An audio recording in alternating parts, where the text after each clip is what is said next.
Thanks for joining me here on Conversations for Yoga Teachers. I'm your host, Karen Fabian, the founder of Bare Bones Yoga. I'm an experienced registered yoga teacher with over 15 years of teaching experience, a certified personal trainer, and an entrepreneur. My mission is this: to help you develop into a purpose-driven, confident yoga teacher, one who truly understands anatomy and how to share it clearly and confidently so that you can help your students learn and, as a result, grow your impact and connection. I strongly support and value the uniqueness of all individuals and provide a safe community where diversity is embraced.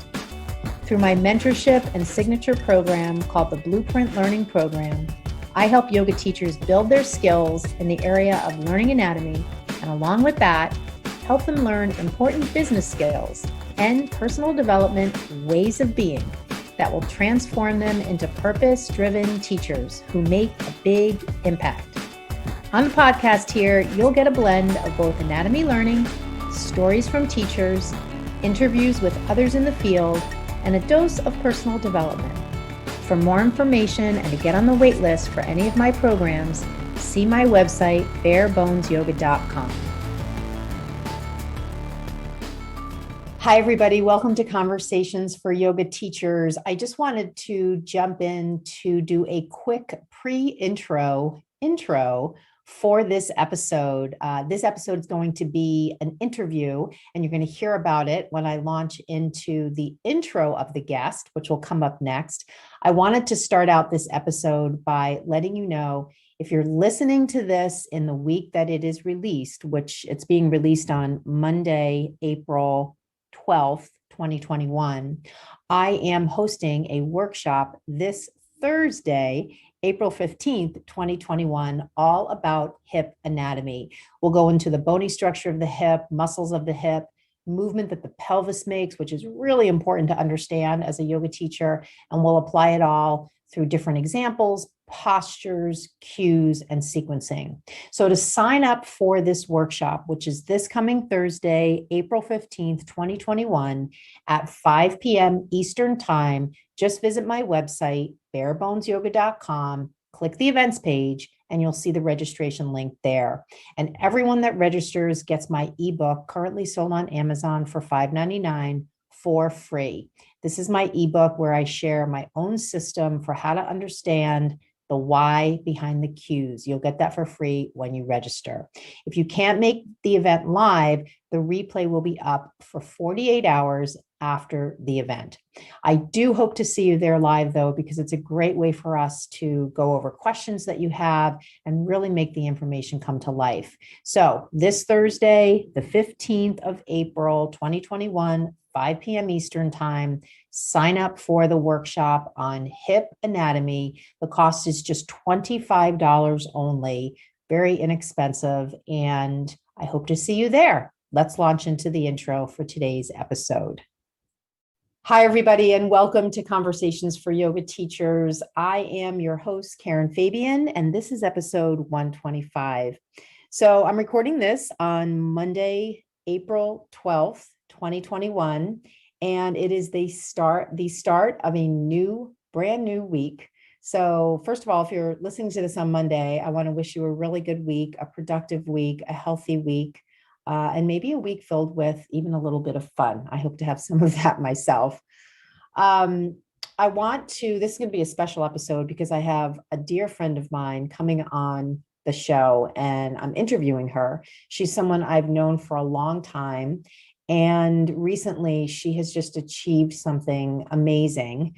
And I thought she would make a perfect podcast guest because she is so inspiring. And what she has achieved is really a dream that she's had for a very long time. So this touches on, although she's not in the yoga field per se, she is a yoga teacher. And that, while that is not where she's focusing her efforts right now, which you'll hear about in the interview, there are so many themes in her life that I think we can learn from. I certainly know I've learned from them. And I'm so excited to have you meet her on today's episode. I want to just start out. I'm going to give you a little intro background on her. Before I do that, I just want to start out by thanking all the new subscribers. I've seen a number of new alerts on my Podbean account. And so I just want to give a shout out to those subscribers who are new on any platform coming at me from YouTube or Podbean or iTunes, of course. So just thank you so much for subscribing to the podcast. I also want to let you know that I really appreciate the comments and feedback and emails. I've gotten several over the past several months and years, actually. And recently it's really picked up. And so I really appreciate hearing from you and hearing the kinds of things that inspire you when you listen, and even topics that you'd like to hear discussed. So don't forget, don't be shy. Feel free to send me an email, Karen@barebonesyoga.com, and let me know what you'd like to hear of or what you'd like to hear more about in the podcast. I also want to let you know, on last week's episode, I did a whole deep dive into my own breakdown of anatomy in terms of how to learn it, how to come up with an approach to learn it. And along with that episode, I offered a free download, which is called 10 Key Steps to Learning Anatomy. Well, I was blown away by how many people not only listened to that episode, but downloaded the free guide. So I want to just, if you missed that, you can always go back and listen to that episode. If you want to just skip right to the download, just go to my website, barebonesyoga.com, and right on the homepage, you're going to see a download button, and it's for the document called 10 Key Steps to Learning Anatomy. And this is really a systematic way to approach learning anatomy if you're kind of going it solo. I get so many emails from teachers saying they didn't learn enough in their training, and so now they're trying to fill in the blanks. And they're out there on their own. They don't have a mentor.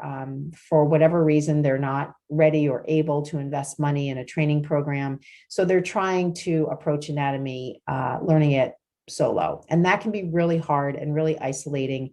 And really, you can waste a lot of time going down different rabbit holes that you don't need to. So download my free guide, learn the different steps you can take, and it will save you time and aggravation, and hopefully help you create a self-study program that will be a little more efficient and results-driven. So I want to skip over now to telling you a little bit about Margaret Furtado. Margaret is someone who I've known for a long time. She and I both practiced at the Baptiste Studios in Boston. When I began teaching there, she regularly attended my classes, so I got to see her, pretty regularly. I'll go into it in the episode. I have a very vivid memory of the last time I saw her, which was many years ago, because we both moved. She's moved out of Boston, and I'm still in Boston, but our paths don't cross anymore because she's not here.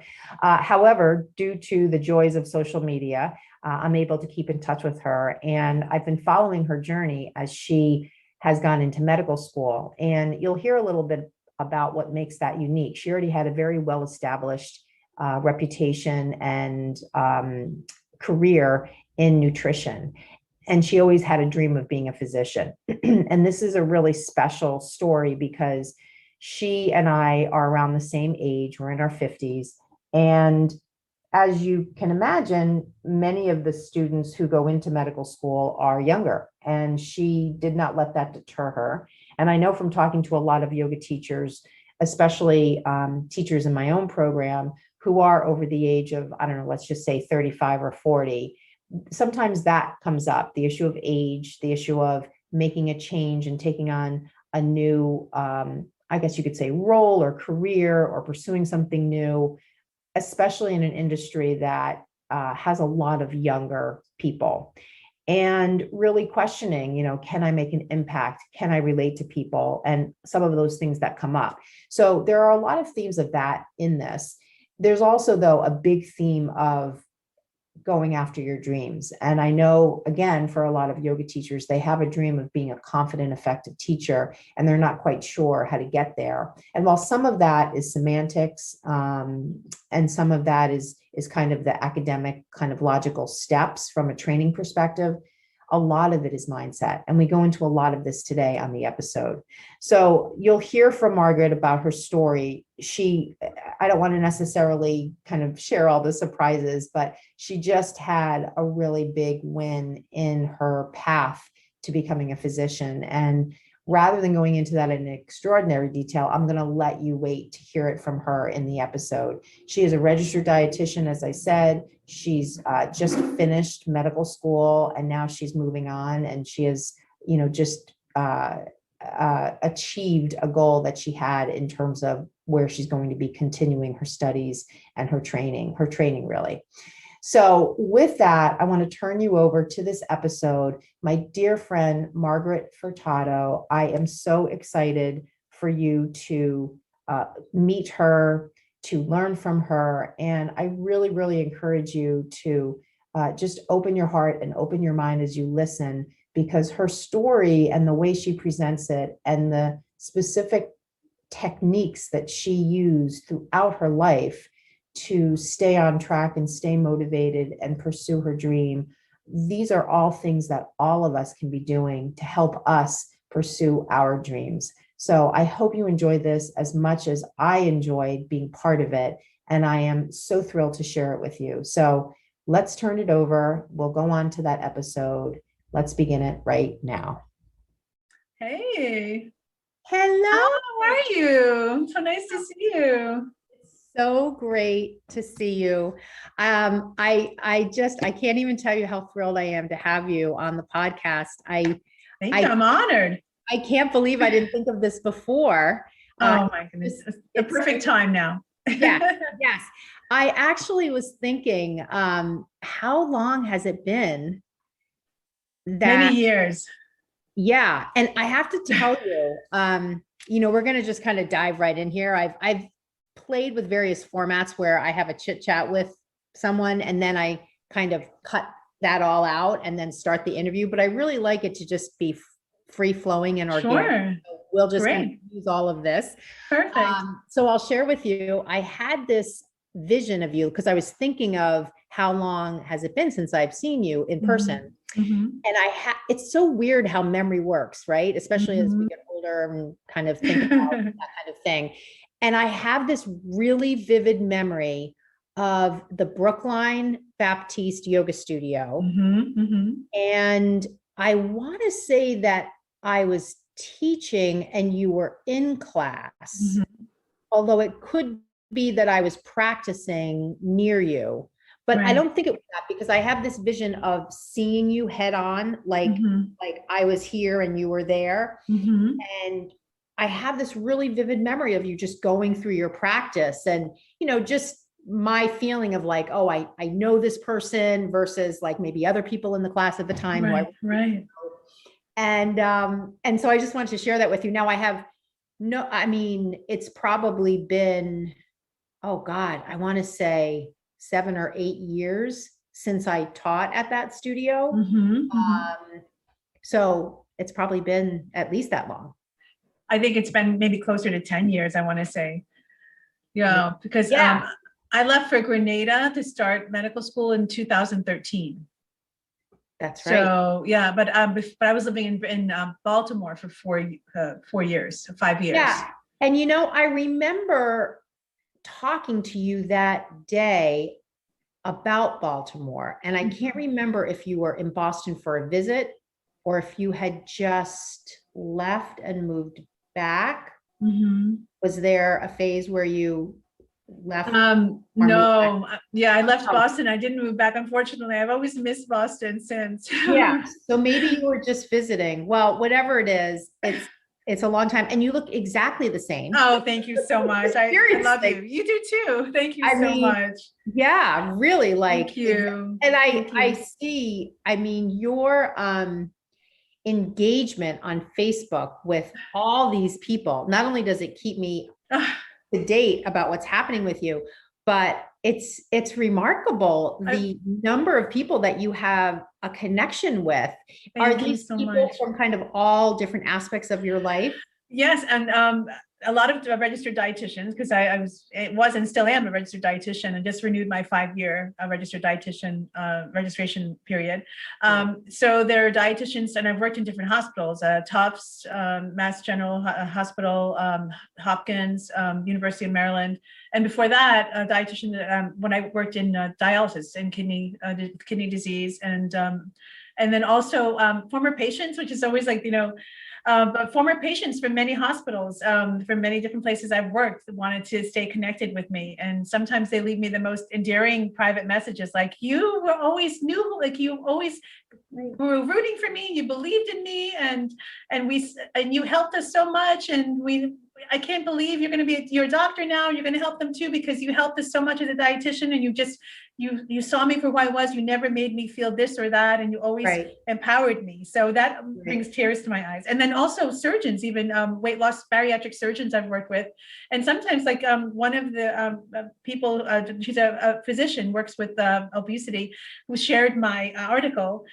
She's actually a bariatric or obesity medicine physician in Latin America. And she shared and she said, look at this, look how strong she is. So very nice, It's so great. It's funny for me from the perspective of, where I have a whole online component of my yoga business. I'm always looking for ways to engage people in conversation and feedback and that kind of thing. And all of that activity is happening on your own personal page. So it's really wonderful. And it's a testament to just the energy that you exude, even through the virtual Thank space. you. So Thank you so much. I have high school friends on there too, sorority sisters. So it's very humbling. It's been wonderful. Yeah. So, when I saw, and just for the listeners, when you mentioned the article, so we're going to kind of get into kind of your story. And that's, I think reading that article in the Providence Journal, right? Yes. About your recent acceptance to a residency program at Roger Williams Medical Center. Roger Williams, right. I wrote it down. Was the catalyst, it seemed, for kind of sharing your story. And when I read that, again, I'd been following your journey from being in medical school and all of what that required of you. And I want you to talk about that. And when I saw that article, I said, oh, this is a person who embodies so much of, I want to even say, like, from the mindset perspective, what I want to share on my podcast, because, with my podcast being primarily for yoga teachers, and because my specialty is teaching anatomy, which I know is near and dear to your heart as well, there is a very kind of, I don't want to say dry and scientific, but there are definitely episodes where I get into the anatomy of the hip or this, that, or the other anatomy concepts. However, what I've found for teachers is that so many times, and especially for teachers right now who are over the age of 35, let's say, many of whom enroll in my own program to learn anatomy, they tell me when I have coaching sessions with them, and they all kind of have this similar theme where they bring up concerns about, am I too old to teach? Am I going to be able to build kind of a community of folks, not even really a following, but a community of people who would want to come to my classes? They have fear around taking that step to put themselves out there. I think given how COVID's affecting the yoga industry and so many studios closing forever or not being open with as many classes, teachers are being looked to now more than ever, if they want to take it on, to generate their own opportunities to teach at a brewery or, an outdoor space, a park, whatever it is. And that takes a certain amount of self-motivation that if you have a lot of fear around putting yourself out there, you can just kind of throw up your hands and say, forget it. And so when I was emailing with you, that was kind of one of the things I want to kind of dive into a little bit. And it may not even be things that you're consciously aware of that you're doing, but I'm hoping that we can kind of touch on some of that today, because I think those themes are, it doesn't matter if you're going to take on medical school or put yourself out there to make a connection to build a yoga class situation or opportunity in a particular setting that doesn't have one, or whatever the challenges you're trying to face. It takes a number of different things, from mindset to creating new habits to taking risks. So these are all the things I thought would be definitely fodder for our conversation today. So Absolutely. having said that, just to kind of give it a little kind of frame of reference, I would love for you to just kind of start with, even before the medical school idea came to you, you already had an established career. And because you're in the healthcare space, it makes talking to you on my podcast extremely relevant, because yoga teachers aren't in the healthcare space per se. However, they deal with health and wellness. So I think your area of expertise, even prior to your latest focus, is of interest. So tell us a little bit about that. Wow, thank you so much. Again, I'm so honored to be here. And yoga is very dear to my heart. And you're one of my favorite yoga teachers. I don't know if you know that.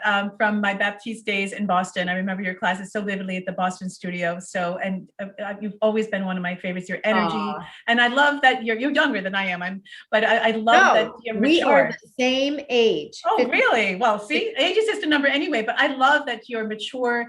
And I want to say, I know it sounds cliche, but age really is just a number. I mean, there are some things that, you can't avoid about getting a little bit older, it's normal, but I think the mindset is so important. But yoga really helped me to actually come to the point where I felt ready to make the changes for medicine. I don't know if I told you, but I actually spent a month in Baja, Mexico, doing a yoga teacher training for Iyengar back in 2005. I was living in Baltimore, and I really wanted to take the final step to apply to medical school, but I had a hesitancy. And I actually immersed myself in a tent in Baja, Mexico for a month, and did a lot of meditation. And every single day said, I'm a bit more spiritual than religious, but every single day I said, please, God, please help me to affect people, make a big change, and affect as many people as I can. And I was thinking the whole time about medical school. I came back after 1 month in a tent, practicing several hours a day. And many people call me Margarita because that's my real name. There was another Margaret. And they thought, wow, she's so mature. But yoga has helped me to center myself. When even back in my Cambridge days, I was working out 2 hours a day at the gym, and I couldn't catch my breath because I thought, why? I'm 35. How come I don't have a husband yet? Society's expectations. I don't have children. I should be married with children. What's wrong with me? And yoga, I went to a nurse practitioner, and she told me, you have anxiety, go to yoga. And that's how I got. So I cannot thank you and all of the other fantastic yoga teachers. In my mind, in my estimation, you are in the healthcare field. And God willing, one day I will have yoga teachers prominent within the healthcare model. Number one, I really feel, because yoga has helped me more than just about anything, any medication or anything. I didn't go that route for anxiety. Yoga, but for some people, it's the right thing, or it could be both. But for me, yoga has helped to center me. And after coming back from that month in Baja, Mexico, I thought, I'm going to apply to medicine now. And I came back, and 2 days later, someone called me and asked if I wanted to write a book. So then I ended up writing these books with weight loss surgery. But I incorporated, actually, in one of my books, quite a bit of yoga and meditation, because I feel that's a very important holistic approach. But it took actually years. It took me a few years of applying to US medical schools, and that didn't quite happen. And maybe the board exams were not so age friendly, and then a very dear friend, a physician friend of mine, Dr. Robert Krausman, said, apply to, the Caribbean. So I ended up. You were already a dietitian. Registered dietitian at the master's level. So, and I had been, I felt, I had some nice, wonderful hospital affiliations. I 12 years in obesity medicine, so weight loss surgery, medical surgical weight loss was the most recent thing I did for 12 years. So Tufts Medical Center, Mass General Hospital, and then Johns Hopkins. So some fantastic places, University of Maryland. I wrote some books related to weight loss surgery and recipes and nutrition. And I have one that Complete Idiot's Guide to Weight Loss Surgery, Eating Well, Weight Loss Surgery, not to tout the books, but it does include, that's the one that includes the yoga. So I had success, but I literally would look at medical students, even after writing these books. And then I speak Portuguese and Spanish, and I'm not an introvert, I guess. So at one of the weight loss surgery meetings, I lived in Brazil for a year too. So I'm fluent in Portuguese, and that's my native language, Portuguese, although Brazil is a little different dialect. So I approached this surgeon because he had wonderful energy, and he said he was from Brazil. So I started speaking to him in Portuguese. He said, come in. Do you speak on vitamins and minerals? Come, I'm doing conferences in Brazil. So I ended up speaking at these international meetings as the only dietitian, the only non-surgeon, with these rock star bariatric surgeons. And that's how I've gotten to know quite a few of them. And so everything told me I should be happy with that, because I have these books. I was making a nice salary. I have, I was seen as kind of a guru in effect in terms of vitamins and minerals and weight loss surgery.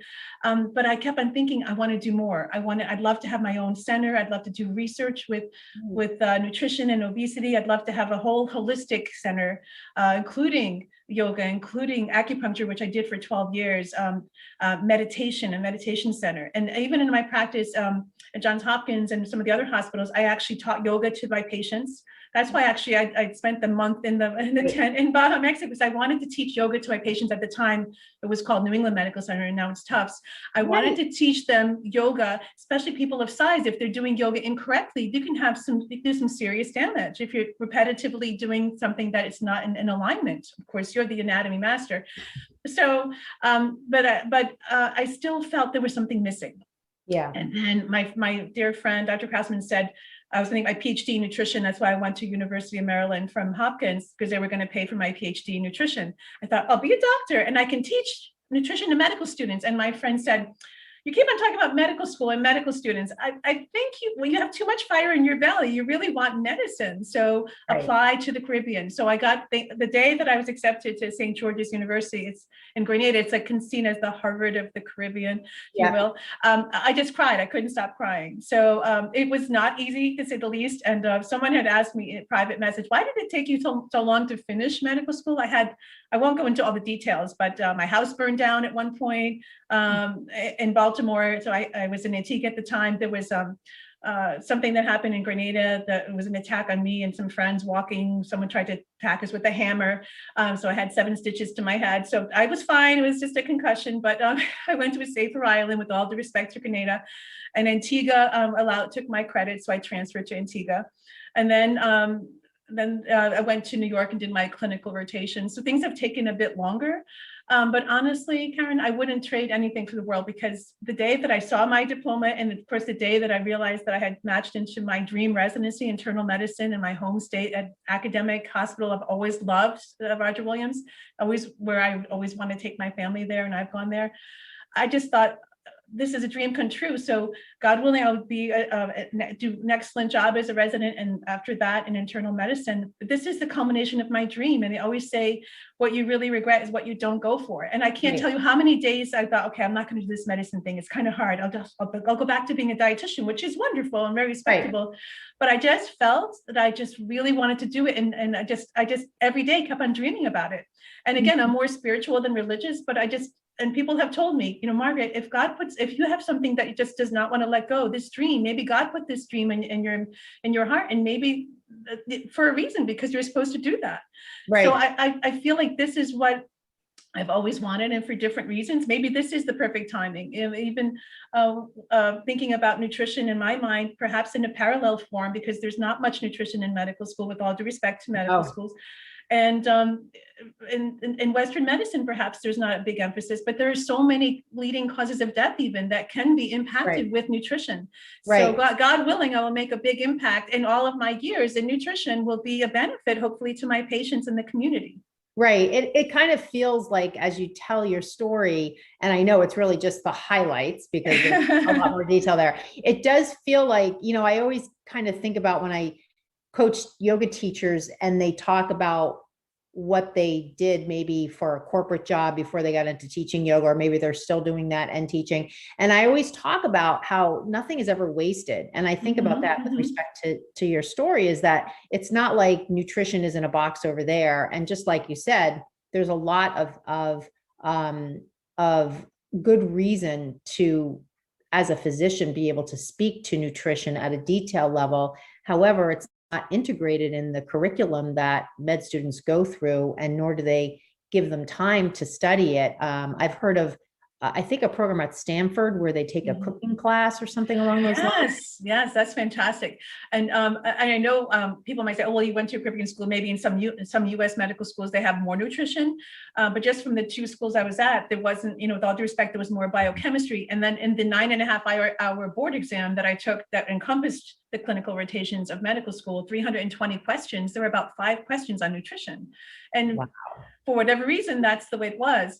But even when I was at Johns Hopkins for 5 years as a dietitian, I was part of their nutrition education for Johns Hopkins School of Medicine, which is a big honor, but they got 4 hours, Karen, 4 hours of nutrition. Wow. Is what Johns Hopkins. Really unbelievable when you think about the body as a system, and especially now, everything about the gut microbiome. And that's totally one of my areas of passion I want to do research in. Absolutely.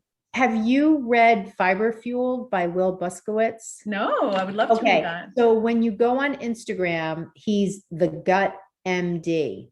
Okay. And he's got a really science-based and very accessible information-wise Instagram, the Gut MD, and his name is Dr. Will Buskowitz. I want to say he's in North Carolina, and he has a book that he put out last year called Fiber Fueled. I ran into him, not in person, his information, because he was interviewed on another podcast I really like, the Rich Roll podcast. And Rich Roll is a triathlete, former attorney, and he has a ton of science-based people on his podcast. And Dr. Buskowitz was on, and I bought the book right away, learned all about from him this gut microbiome and all about nutrition having an impact. Never knew things like sourdough bread had to do with fermented foods. I never knew that, or sauerkraut, and how important that is to developing good bacteria.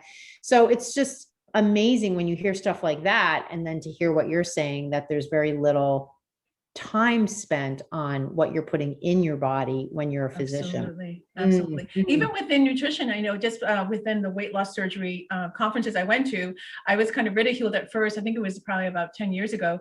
I just started getting very passionate about the gut microbiome, which is just the neighborhoods of bacteria. And we are more bacteria than human cells, which is just, and then people don't, so anyway, I started doing talks on how, and what I want to do research too, one of the things is how our body, our colon or large intestine is where most of the bacteria reside, and how actually the colon or large intestine digests fiber can affect many things, including irritable bowel syndrome, but even possibly obesity, in terms of how the short chain fatty acids and the bacteria on them. And then prebiotics, which are, I don't want to go too much about nutrition today, but prebiotics are what you eat, including bananas, leeks, onions, that actually is food for the good bacteria. And then the Western diet, there really is no good food for those bacteria. And then people take the probiotics, but you can take all the probiotics you want, but if you don't have like the fertilizer, meaning the good, healthy diet, you're probably not going to absorb those very well. And that's something that perhaps is not out there too much. Yes. And that it's just, it's interesting because it doesn't seem like, I think short of advertisements for yogurt, and sometimes they mention probiotic capabilities or characteristics, there's not a lot of information. It's kind of, you have to look for it. So it's so important. So tell me a little bit about, it sounds like this definitely was a dream of yours to go to medical school, and you talk about it going way back to 2000 when you were in Mexico, which you said was 2005. Yes. So even before that, friends of mine from grad school, even when I was 25, and in grad school in Miami at Florida International University, one of my dear friends, she's a PhD dietitian, brilliant, Dr. Nancy Collins. I remember we were talking, and people were talking, that the hypothetical, what would you do if you won the lottery? And when I was 25, she remembers my saying, I would find a way to go to medical school because I really want to be. And when I graduated with my master's degree, and everyone was crying, the sole thought in my mind, which I never told anyone, was maybe I can get into medical school now because I did very well. I had great GPA. Wow. Maybe I can get into medical school now. That was the number one thing when I was walking down the aisle accepting my master's degree, was maybe I can get into medical school. And I was 25 at the time. Wow. So but I think, I take responsibility for my decisions, but maybe it's cultural. It is an article in my culture. I'm Portuguese. I was born in Portugal in the Azores. I was 3 and I came over. And I think it was kind of like, a little, maybe cultural, women, you get married, have children, nutrition is something that you can do more with the family, which turns out I don't have children. It is what it is. And then medicine is a much harder lifestyle. It's harsh. Right. It's more likely that men would do it. So again, right. I take responsibility, and I love nutrition, and I wouldn't take back anything I've done and all the experiences and knowledge. But I think that inherently is what part of the reason perhaps why I waited longer as well. Yeah. So you're thinking maybe subconsciously on some level, you were kind of bought into those mindset and thoughts. Absolutely. And you kind of just got wrapped up in what you were doing. And like you said, you were doing well. So there wasn't anything real reason wise to not be like telling yourself, this is fine. This is fine. This is exactly. a good life. Exactly. Yeah. But it sounds like the dream was too strong and very strong. Just testament to when you have that initial vision, you can kind of ignore it and have that regret, or you can pursue it even with the obstacles. And some of them that you talked about, I didn't know about changing from one place to another because of the attack and all of that. So that's unbelievable, but you stuck with it. Right. And every time, and again, I'm much more spiritual than religious, but I do pray every day. And I was raised Catholic, so I did tend to pray in that mode. And I remember even working in Baltimore, I was telling myself, okay, you're going to get the PhD. They're going to pay for the PhD. I'll be a doctor, which is fantastic. And some PhD dietitians were amazing. They're rock stars, brilliant. And other PhDs, fantastic. But I remember I was working in a clinic in Baltimore. I said, God, why do I feel so sad? If I'm not supposed to please give me a sign. If I'm supposed to do the MD, please give me a sign. And I know this sounds strange, but in the roster in the clinic in Baltimore, where I worked 1 day a week, that has all the clinicians, and it has all the MDs, and then it has the RDs, registered dietitians. So our names would be RD. And I never looked in there to see my name, and I'd been working there for a year. So for some reason, Karen, when I was leaving, I was thinking, God, please tell me what I'm supposed to do. I don't want to be an ego thing. If I'm not supposed to be an MD, and I looked down, and in the roster, no one knows how or why it happened. It said Margaret Furtado, MD. It didn't say RD, and no one knows why that was that way, because every other dietitian said RD. And I thought, God, are you trying to tell me something?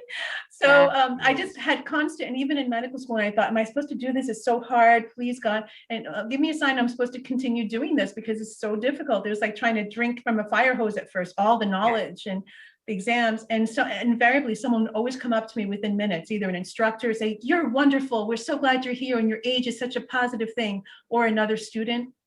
Yeah. Every single time, I always got the answer, you're supposed to keep on doing this. Yeah. And I just kept on going one foot after the other, one step. Yeah. And I'd love to explore that a little more, because, one of the other things that I come across, especially not all the time, but sometimes with teachers who enroll in my program, they're really excited when they start. And I mean, I don't even want to try to compare it to what you've done.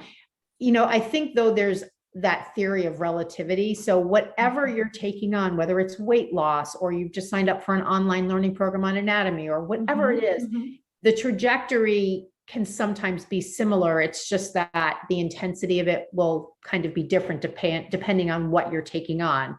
The thing though that's interesting to me about what you just said is this idea of, you were in it and it was really hard, and you were kind of tapping into your colleagues and your spiritual guidance principles to kind of support you rather than throwing up your hands and quitting. And I've had some teachers who enroll in my program, and they are super excited at the beginning, and then after a couple of weeks, life gets in the way. They kind of lose momentum sticking with doing the course part. The first coaching call comes up that we scheduled on the day they enrolled, and they reschedule that. And so I'm always kind of just trying to impress upon them, it's not necessarily about getting it all right. It's really more about showing up, because in the showing up, it kind of reminds me of when Rolf Gates used to talk about momentum, building momentum, and how powerful that is. Even if along the way, the fire hose is giving you so much info, there's no way you're retaining it all, but you keep showing up in the morning, you keep doing the work, and eventually things start to sync up. So can you talk a little bit about how you, maybe a little more about how, because there must have been so many times where you were just kind of like, why am I doing this? I can just go back to the life I had. How did you keep with it? I'm very visual person, and when my first semester, even in Grenada, my mom, I turned 50 that first semester of medical school. My mom sent me a little kit, those stickers, and it was a doctor's kit. And it had I still get the chills. I carry it with me everywhere I go. It's still in my purse. And so I'm a very visual person. So I try to really visualize Nina Murphy is fantastic. She works at the Roger Williams Library in Bristol. And then isn't that funny, the Roger Williams Medical Center? But that's where I studied for my 2 huge board exams. Step 1 is to get into clinical exams. And then the step 2 clinical knowledge is all of medical school, the 9.5-hour exam. So I have a vision board, and I just created a new vision board recently, but my vision board actually had someone who maybe looked a little like me, maybe younger and whatever. And she was wearing a lab coat, and I actually put on there M. Furtado, MD. And every day at the library, I put my vision board and I do some meditating, and I look at that several times. I can't tell you, every single day. And I still look at my new vision board too, with other things I like to do. And that vision board is something I would look at every single day. And my sister, Maria, she's amazing, Maria Grace Furtado, she told me several times, especially toward the end, and when it's a marathon, not a race. So toward the end, where there are delays and in the pandemic, she said, Margaret, just keep on writing your Margaret Furtado, MD. So even when it came close to that 9.5-hour exam, I can't tell you, Karen, how many times I'd go by the water by the library in Bristol and write Margaret Furtado, MD, and I'd write my bio, Dr. Furtado, and it already had happened. Oh. And even on the way, as I was being dropped off to take that 9.5-hour exam, I was writing Margaret Furtado, MD, Margaret Furtado, MD, like it was already a given. It was already a done deal. I'm getting chills as you're telling this story, and I'm actually feel like I'm going to cry, because what's really interesting to me, not even in an intellectual way, but on another level, is right now I'm re-upping my certification. I have a certified personal trainer certification and corrective exercise specialist in conjunction with the yoga background. And to re-up that certification, I had to register for another program. And I am taking right now I'm doing their behavioral change program, which is all about different models of habit building, change, making change in your life from many different, not really the psychological approach, but more the cognitive brain approach. And I literally, before this call with you, just finished the module where they were talking about the brain changes that happen during visualization, and that it's very difficult. And there's different models and theories to explain the why, but the overall concept being just what you're saying, that the brain has a difficult time deciphering between what is real and what is imagined. And so the imagination of you doing it is, from the brain's perspective, just as good for the most part as if you've done it. It's kind of like, absolutely, if I imagine myself losing weight, if I imagine myself going for a run, athletes do it, right? All of that.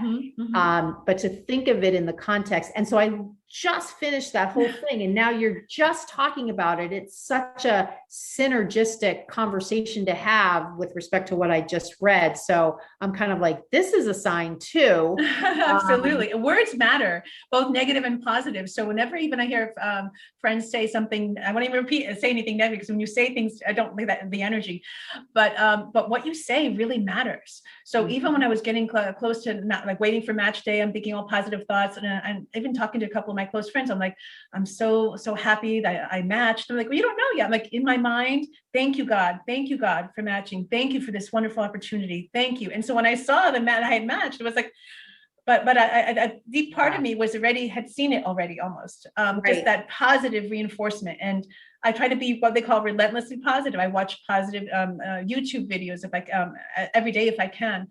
So I try to always look at the positives. Even a few times, more than once, I was in the library studying for a big exam on my birthday, and my parents were like in Antigua. At least once there was a big exam the day after my birthday. So on my birthday, I was studying at the library till midnight. They were like, "You're studying at the library?" I'm like, "I get to be a medical student. I get to study. This is the biggest birthday present ever, that I'm a medical student, So changing your perspective is really, really important. And I want to speak to the age thing, because you're one of my favorite yoga teachers, Alyssa Sullivan. I took her yoga class this morning in Barrington, Rhode Island. And then Marianne Ellen Fowler is also at Synergy. She's older.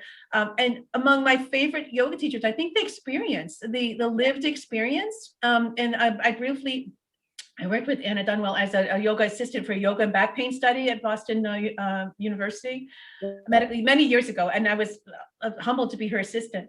And I can't tell you, some of the people said they really loved, what they loved best about me is that I wasn't in my 20s. And it's fantastic for the yoga teachers out there, teens, 20s, 30s, fantastic, 40s. But I found also as a medical student and God willing, as a physician, they really liked my lived experience.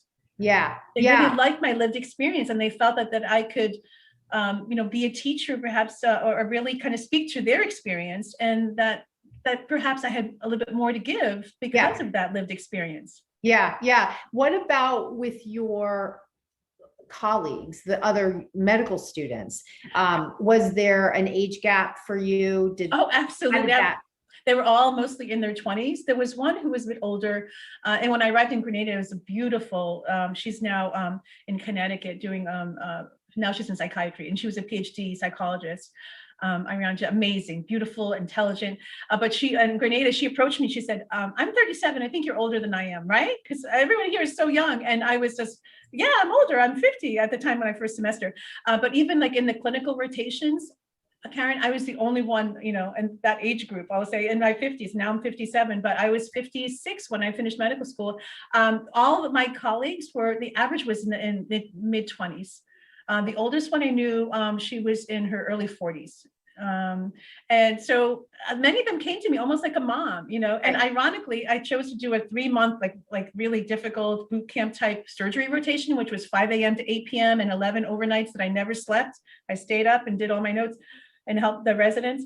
And so many of them asked, oh, Margaret, can you fill in? I'm too tired. I can't do this other surgery. And I would, thank God I had the stamina. I would take their extra surgeries if they needed help or whatever. So a lot of times they came to me almost like a mom. A few of them, especially, the women asked me about dating advice. And I would always try to instill in them to really love themselves and not settle and not sell themselves short and not try to bring themselves down to try to make any man, there are a lot of great guys out there, whatever, but some of them were dating men that were somehow intimidated by their intelligence, which I've had happen, whatever, different reasons. So I have a very maternal type of presence, I like to say. And that, I think hopefully they found that helpful, because they'd come to me because of my experience. And what should I do? This guy is acting like a jerk. What should I say? I'm like, move on. Right. And, Right. Just, find someone who really gets you and really cherishes you. Mm-hmm. So anyway, it seems like there are just so many beautiful offshoots to the fact that you were there when you were, many of which didn't really have anything to do with medical school, but allowed you to share who you are and really impact the lives of your colleagues. What about your patients that you saw?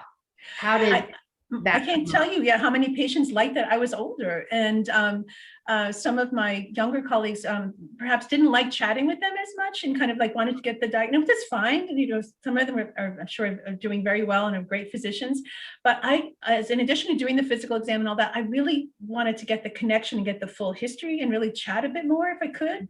And thankfully, there are many opportunities for that. So, and I think many of them, and I've had some, like I remember my last rotation in medical school, it was in the emergency room in Brooklyn. Kingsbrook Jewish Memorial, and we were doing overnights, night shifts, and it was during the night shift, and there was someone who was in pain, and I was constantly going back because I had time to chat with her, and I speak Spanish too, so I was speaking to her in Spanish, and she told me in English and Spanish that I was an angel and that God brought me to that I was going to be a doctor because I was an angel, because I really connected with people and I really saw them through, and I was a blessing to them. And that the angel, she knew that angels brought me to being a medical student. And then, so that to me, I've had such wonderful feedback like that, that it just kind of reinforces, maybe I'm on the right track. I'm on the right path. I'm supposed to do medicine, but many times I incorporated nutrition, even in my family medicine in Yonkers. I can't tell you how many of the patients wanted to hear about nutrition. And then the family medicine doc was fantastic. It's like, we have time, go ahead, talk to them about nutrition. And so many of them liked that I had that experience too. So that's part of that lived experience that I had to share with the patients. Right. So I've had wonderful feedback from patients, thankfully. That's amazing. So can you share a little bit about, kind of And especially for people who maybe aren't familiar with the path of the physician, I want to kind of get a sense of, you did medical school, you complete medical school. So that's several years of kind of, I don't want to say traditional school because it's medical school, but it's a medical school academic program. And now you're doing a residency. So how long is that? Well, the medical school typically, mine was a bit longer, but the typical, if everything goes well, it's 2 years of basic sciences in medical school. So it's anatomy, pathology, biochemistry, immunology, infectious disease, and then clinical rotations are typically 2 years. So it's about 4 years, for most people, 4 to 5 years. Right. Then residency, the shortest residencies are 3 years. So family medicine is 3 years, internal medicine is 3 years, pediatrics is 3 years. And then there's like OBGYN, obstetrics, gynecology, that's 4 years. Psychiatry is 4 years. General surgery is 5 years. Okay. So after 3 years of internal medicine, if I don't pursue a fellowship or don't, then I can be an internal medicine doctor or internist after a 3-year residency. But internal medicine is kind of the foundation for cardiology, for like, if you want to be a lung doctor, pulmonology, if you want to do, gastroenterology or GI. If you want to do oncology, hematology. So they're all different offshoots from the 3-year internal medicine residency, but it is with dealing with adults versus family medicine. You have children, adults. So you'll do 3 years of the residency in family medicine, and then internal medicine. And then you talked a little bit about kind of your vision, and it seems like between the vision board and speaking to spirit and meditating and yoga, your channels are open, and it seems like you're really clear on kind of where you want to go. So tell us a little more about that. Like kind of what you see. I would love to incorporate, as an internal medicine doctor, I would love to incorporate a holistic approach. So including nutrition. I'd ideally love to be in a center, an academic center, maybe hopefully staying in Rhode Island, hopefully staying, where I do a residency would be fantastic too, it'd be an honor. To have some kind of research too, in terms of the gut microbiota. Can we do some research on that? Because what happens with nutrition in the diet, it's called epigenetics, can affect 3 and even 4 generations, including obesity, including diabetes. So I'd love to have a clinic too and see outpatient clinics, outpatients in the clinics. And I'd love to use my languages for that, the Spanish, Portuguese, a little French. So I'd love to have a practice, a part of my practice, maybe a third where I'm seeing patients in clinics, outpatients. I love seeing patients, but maybe within that, we can generate some even community research to see. Because if you can impact someone's nutrition, you could literally affect the nutrition in the whole family, and all the other, and maybe 3 generations have better nutrition, and really make an impact on the whole community. Right. And I love to do teaching too. So maybe 10-15% I could be teaching, as well as doing the research, and maybe also working in the hospital as well. So I'd love to have just a little bit of everything, but I'd love to at one point have like a holistic type center, or be part of a holistic type center, where you're looking at the nutrition, you're looking at psychology, you're looking at yoga, acupuncture, the whole person from multiple perspectives. Awesome. That's amazing. So, especially where you talk about nutrition and, just different aspects of how important it is for personal health, what you're eating. And, I think I would love to just kind of get your take on, I consider myself pretty knowledgeable, but at the same time, I find myself super confused about kind of all these different aspects of what is health from if you just look at nutrition, there's so many different approaches. And because I'm a huge consumer of podcast content in science-based podcasts, I'm getting daily doses of information, which, I'm kind of at the point where I'm almost like on overload and feel like I kind of don't know what to do. And I'm someone who stopped eating meat completely for 8 years. And then 2 years ago, went back to eating some meat. I have massive guilt over it. So I try not to eat meat at all. I have a very, very light alcohol intake, just wine. Now I'm trying to completely stop drinking wine completely, but then you read things that wine's okay for you, antioxidants. So can you just kind of generally, maybe not just about nutrition, but just kind of generally speak to the listener out there who wants to take better care of their health and is looking for just some general guidelines for how to do that. I mean, especially where you're going into general medicine, right? Internal medicine. It is, correct me if I'm wrong, kind of this overall approach to looking at the body holistically. Absolutely. So any thoughts on that? I hate to put you on the spot. Absolutely. So I think it's very important. What I did working with patients in the past is start with where you are, where they are. So, but I'd like to look at different pieces of the puzzle. So a big piece is managing stress. And because that impacts how you're eating as well. How many of us eat on the go, wrappers? In general, if you can find, and I'm a big believer in mindful eating. So sometimes I would really say, let the hunger, if it's real hunger, let that guide you too. But I would say if you can get into a habit of home-based meals or not eating on the go, but being mindful when you're eating, because they say even when you're eating and you're not mindful, your brain does not even recognize that you've eaten something. So it's not just about weight, it's about just really assimilating that nutrition. Of course, the more close to nature, fresh fruits and vegetables, if you can have fresh, that's ideal. But if you can't have fresh, whatever reason, if you can have frozen vegetables, so if you can get a couple of vegetables in a day, if you can get 1 or 2 fruits in a day, if you like fruits. Hydration. I can't tell you how many people don't drink enough water, and 2/3 of the time when we think we're hungry, we're actually thirsty. So I have a 3-cup water bottle, it's the 3 8-ounce cups, and I try to drink 3 of those a day, as well as like little decaf coffee, other beverages. So I think hydration is so key. And stress management. A lot of people are not getting enough sleep, and that can actually impact how we're eating. If you're not getting, like, say, the ideal is maybe 7-8 hours of sleep, and people say, why is she talking about sleep? We're talking about nutrition. If you're not getting adequate sleep, 9 times out of 10, the hunger hormone, ghrelin, is going to be out of control. So you're going to be hungry all day long. Cortisol, stress hormones, is going to guide that head hunger that's not real physiological hunger. So that can throw everything off. So getting enough sleep, watching stress, hydration, getting enough water, watching like maybe moderation with the alcohol, for women, ideally not more than 1 glass a day, men not more than 2 glasses a day. But if you don't drink, don't start, that kind of thing. Trying to avoid, of course, things like smoking, other things that we know are very harmful. But I think, the more you can, studies have been done looking at connection. If you eat a meal with someone you care about, there's actually some suggestion that you actually assimilate it better. I know this sounds strange. So having that connection, if you can, whenever eating a meal that's nutritious, ideally with someone that you really care about, that can actually help you to really be, they looked at the Okinawans, the ones who lived over 100 years old.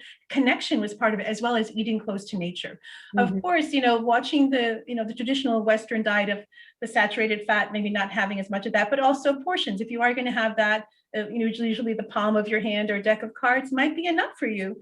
If you want more than that and you're really hungry, fine. But many times we go to a restaurant and we let whatever they serve us, not you, but other people might let whatever is being served to be what the serving size should be. And many times that's 2 and 3 times the healthy serving. So I think mindful eating, but I often would say to my patients, picture the plate like a clock, and maybe half of the clock fruits and vegetables, and maybe a quarter of the clock be like meat, chicken, fish, soy. And I share your guilt about the meat eating, because I try not to eat as much meat. So I do share that. And then maybe a quarter of the plate be like rice or potato or starch, something like that. So that, does that give you an overall idea? For sure. And it kind of makes me think about too, and of course I think about this more because I am over 50, all the things that you should be doing from a preventative standpoint. So, maybe not so much age related, although I think age is often the metric that kind of kicks off a lot of things, whether it's colonoscopies or whatever. But are there some just general highlights of what people could be doing? I think about, like, my dad's always on me to keep up with my car upkeep so that I don't have to spend a lot of money because something big is going to break. And we don't always think about our body that way. I think about the structure of the body a lot because is that. And I think about many times when I see yoga students who have structural problems with their body, it sometimes is because of years of neglect or years of doing the same thing over and over and over again without doing something else, even just with respect to like tons of hip flexion, no hip extension, just a really simple example. So are there some things that like if you had a personal checklist, like now I'm almost at the point where I feel like, should I be taking my blood pressure every day? Should I buy a Whoop? Like I'm really Right, kind right. of sort of at the saturation level. Mhm, So mhm. can you boil it down for us and for listeners, just kind of speaking to them as not yoga teachers, just people who have an interest in health? Right. What are some things that we should be doing to stay healthy from a prevention standpoint? Great question. So I think it's really important to find a healthcare provider that you really can gel with, that you really connect Great. with. And it's Yep. probably a good idea, especially as we're getting older, to have at least maybe once a year to have a yearly physical and to get your cholesterol checked, and the good and the bad cholesterol, that the HDL is the good cholesterol, and to get your other like basic electrolytes and the basic labs checked, your Okay. hemoglobin, to see what, and also I can't say enough, vitamin D. So many people are not aware that their vitamin D is low, and vitamin D, especially in the winter months, and especially living in the Northeast, vitamin D is not only a fat soluble vitamin, but it's actually a hormone, and it actually can affect your gut function as well. And a lot of people don't even realize they have a low vitamin D level. Is that So- checked if they take your blood? Yeah, well, you would need to make sure and check with your doctor. Look for it. Yeah. 25 OH vitamin D is the kind of vitamin D that's really the most reflective of your actual body stores of vitamin D. Mhm. They even think that MS might be related to a low vitamin D level and some other diseases. So, and that's something in my estimation, perhaps is not looked at enough. Yeah. The vitamin D level. I Yeah. take vitamin D regardless. Every day I take vitamin D as well as antioxidants. I take a probiotic every day. If you are having some issues with so seeing the doctor once a year, and more often if he or she feels you need it, but I think that's a baseline. Yeah. Blood pressure, I mean, if you feel, many times, people have high blood pressure and don't realize it, but if it's fine when you see your doctor, and if you're not feeling symptoms that just feel off to you, like severe, if you're having headaches or something, if something doesn't feel right, go get it checked out. It may be your blood pressure. Some people, though, if you're checking at home, your blood pressure at home, sometimes it can drive you crazy. You're like, oh my God, but I think it's a good practice to try maybe in the beginning of the day and the end of the day to have like a little moment of meditation, if you can, to kind of help with all the stress, in general in the world. Right. So I think that often might help too, perhaps with people's blood pressure, where they're, and even like I try half an hour before I go to bed to turn off electronics, turn off phones, not have any electronics in my bedroom. And that sometimes can help you to kind of get in that mode for a sleeping mode. Because actually even the lights from computers and everything can actually affect your melatonin and how you're sleeping. So I think as a general rule, I would say if you can turn off all electronics an hour before bedtime, that might help you to have better sleep. And we know sleep is so important for overall health. Yeah, and there's certainly a lot of new information about the importance of sleep. It's kind of exploded, I think, ever since Arianna Huffington, I think, wrote a book on sleep. There's just, and I don't want to say her book was the catalyst to it, but it just seems like I remember that in my memory coming out and me thinking like, Arianna Huffington, book on sleep. Huh? And, since then, there's been so many books and people, podcasts I've listened to about sleep and how important it is. It's more than just getting into bed and closing your eyes. Absolutely. And regular physical activity. And I know I don't want to say that yoga is exercise per se, because to me it's sacred. But I tried at least a few days a week to get yoga in, as well as maybe a yoga practice on my own. But whatever you can do, actually there's studies showing that if you do about 30 minutes of physical activity 5 days a week, it actually helps you have circulation, of course, to your brain, and may help lower your risk of Alzheimer's disease, for example. Because people don't realize when you exercise, the blood flow is also helping your brain and your brain function or cognition. So we don't necessarily think of it that way. Right. I think one of the important things you brought up is, it sounds so basic. However, I don't know that a lot of people even have a primary care physician. Oftentimes it's not until you get sick. I've seen plenty of my friends post on Facebook, does anybody have a name of somebody? And these are definitely people in their 30s and 40s. And it's great to kind of put the word out and try to get some personal referrals. It just does sometimes point to the fact that sometimes people don't have doctors. And certainly there can be insurance reasons for that, and access to finances reasons for that. So I'm not really speaking specifically as being the reason, but it does, just kind of show a sense of personal responsibility towards your health, that you have a regular physician. Absolutely. That you see. So, all right. Well, I want to kind of see how we can kind of bring this in closing a little bit to some of the themes we talked about at the beginning. And Mhm. I would love to kind of pose this question to you to give you an opportunity to really like speak to someone out there who's listening right now, who, I think about this almost from the dynamic of not exactly like when you're speaking to a patient. Mhm. However, similar in that there's someone out there now listening who maybe wants to take something on in their life and they feel like they're somewhat on the fence, but they really know they want to do it and they're just looking for that motivation. Mhm. Is there something you could say to that person that could support them to moving forward? Yes. I actually worked with a life coach to help me to get the courage to, back when I was in Maryland, to get the courage to kind of make some decisions in my life, in various areas of my life. And actually, Martha Beck, one of her books really helped me quite a bit, Finding True North. Martha Beck, I found that book so helpful because the more I read it, I'm like, my true north, I feel, is medicine. And even people have remarked on my Facebook have said, yeah, I remember back in Baltimore, and Susan Weiss-Berlin, who was an amazing Ayurveda practitioner, I have her books and met with her individually to learn Ayurveda. She said, I remember even when we were meeting for Ayurveda, you said, I love medicine. I really am in love with medicine. But Martha Beck, the more I read her book, I read it at least twice, Finding True North. It really helped me to see what my true north was, and also the vision board. And I kept on visualizing my why, if you will. What do I want to do, and why do I want medicine? Mm-hmm. Why do I want it? Because there are plenty of fantastic physician assistants, fantastic nurse practitioners, amazing. Right. But for me, it's like I want to have my center. I want to have, not in an egotistical way, I'd love to have a center so that I can perhaps affect more changes. So really think about what you want and why you want it, and try to make it as concrete as possible and visualize it as much as possible, and try, if you can, every single day to visualize it and meditate on it. That yoga for a whole month in Baja, Mexico, I came back sure that I was going to apply to medical school, because every single day, that's what seemed to come to me, meditation. Mm-hmm. But perhaps the other things kind of were a way to get there eventually. But really think about why you want it. And I also tried to picture my life without that. And then I felt sad. And when I pictured my life with that, I felt, and people even noticed, I felt elated. My energy was higher. Yeah. So try to tune into that as well. But it's a decision only you can make.